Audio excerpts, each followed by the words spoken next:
So with lifecycle methods, the built-in version doesn't do anything. You almost never call lifecycle methods, you override them.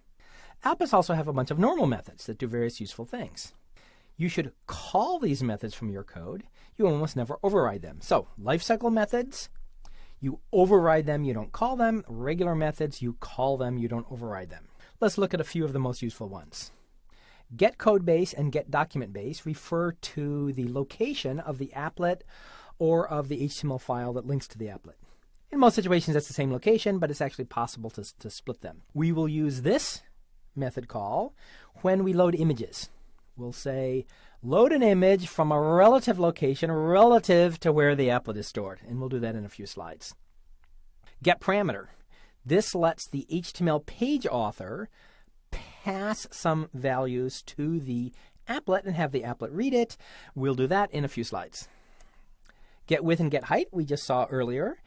In a real-life applet, the user cannot interactively stretch the size of the applet, and so you can look up the width and the height in the init method and scale your drawing appropriately so that a small applet and a big applet will still be drawn correctly.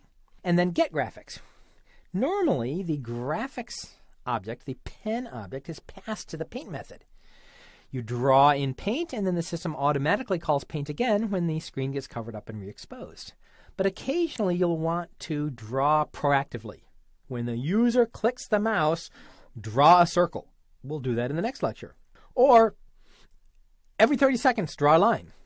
In that case, you'll need to get the pen object immediately, not wait till the system passes it to you. We'll do that with getGraphics. So all of these methods we will use in some of our applications. There are a bunch of other methods that we are unlikely to use in this lesson, and I just want to tell you that they exist. So in real life, applets are intended to run inside of a browser.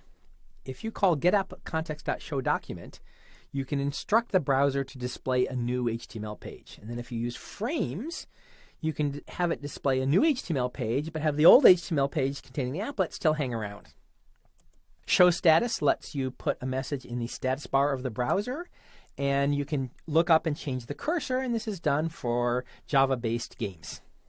Okay, again, most of these things we will not do in this live lesson, in this video series, but real-life applets can do this. So you can download and play music files, you can change the background color, and you can change the foreground colors.